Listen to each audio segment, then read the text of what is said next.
Bob, what's the connection between a great novelist and a great screenwriter? Oh, they're very closely connected because, indeed, if you look at the history of the movies, you'll see that many films, of course, are adapted from novels, and that in many ways novels are easier to adapt to the screen than plays. Because now you would think not. You think the play has already got characters walking around and dialogue, but when you try to adapt a play, you see how incredibly theatrical it is. I mean, the stage is a very symbolic place. Very contained for that. Whereas novels move through time and place. And so a novel, the subchapters often are what in film will become a scene. And the subchapters build to a chapter, which in film we call a sequence. And a series of chapters builds to what in film we would call an act, but what the novelist often calls a part or a book, if they bother to section it like that.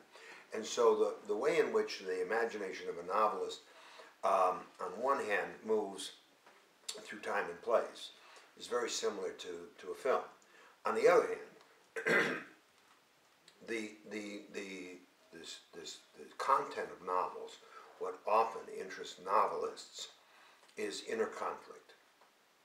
And so the novelist in third person or even first person, of course, with a reliable or unreliable narrator, can express as the character, if it's in a first person novel, is sort of whispering in the reader's ear, or the narrator, the storyteller, who may be omniscient or create a limited third person point of view, can go into the characters' heads and tell you, dramatize for you the thoughts and the conflicts within. Film, no, you cannot photograph thought.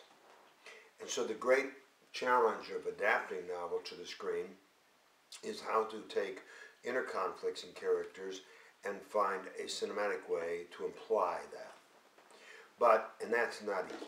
But beyond that, the similarities to the form of scenes, sequences, and acts is very much like the form of a novel, subchapters, chapters, parts. And specifically for dialogue and character and plot, would coming on a course like this really help somebody wanting to write a really good book? I would think it would be critically helpful, because the mistake that we often make in writing novels is we come up with a character, certain setting, certain situations, and we start writing prose. And we just, we dream and we write and we dream and we write, and then you get to the end of it, and there doesn't seem to be an ending, it just seems to fade out, or you feel it's somehow incomplete, and you haven't done whatever. And the reason is that because you just let the novel pour out, and it is a rough, very rough, first draft, and you've spent all this time coming up with 400 pages that you're now going to have to scrap. You have to start all over again, go back to this character, find the inciting incident that upset the character's life, propelled the story, build the events in progression, and structure in outline form your novel, and then you go back and build it up from whatever point of view you've chosen. And so to keep yourself from wasting months, often years of time, writing prose, trying to get the text before you get the subtext, understanding story and the interlock between story and deep, true character, getting that basic form of the dynamic of life in these characters in their world, getting that first, and then feeling free to change that whenever you want to as a result of writing the prose.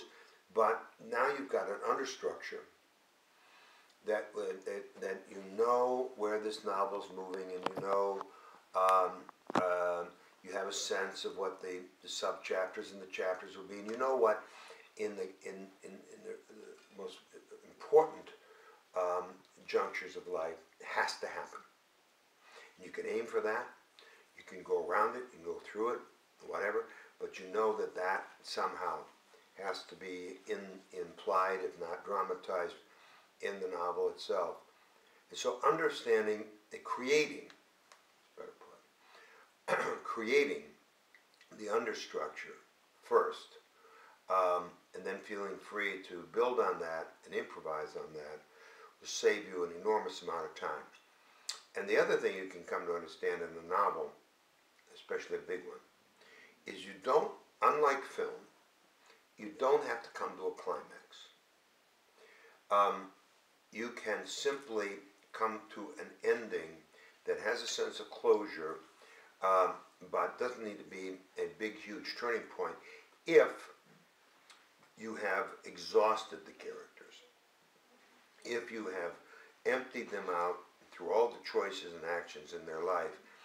A novel does not have to have a powerful, stunning last act climax like a great novel like The Bridge on the River Kwai, which ends with, in the film, of course, David Lean, ends with a sensational climax. But other novels, no. They just slowly fade, having exhausted the characters. Yeah. And briefly, if you listen to all that information, the difference you said between an amateur and a professional is don't be scared to ditch what you've done. Yes, yes. And artists, great artists, professionals, the whole idea is to write in such a way that you destroy your work constantly, seeking the best possible creative choice, realizing that 90% of what you do is not your best work. Yeah. And the only way, if you just start writing a novel off the top of your head, you can be certain that 90% of this novel is mediocre or worse. It's not your best work. And so how to fill a novel full of nothing but the excellence you're capable of is you constantly improvise, try this, try that, throw that away, and reject that until you make the perfect choice for every moment. Yeah, and by story. Buy my book, Story. Thank you. You're welcome.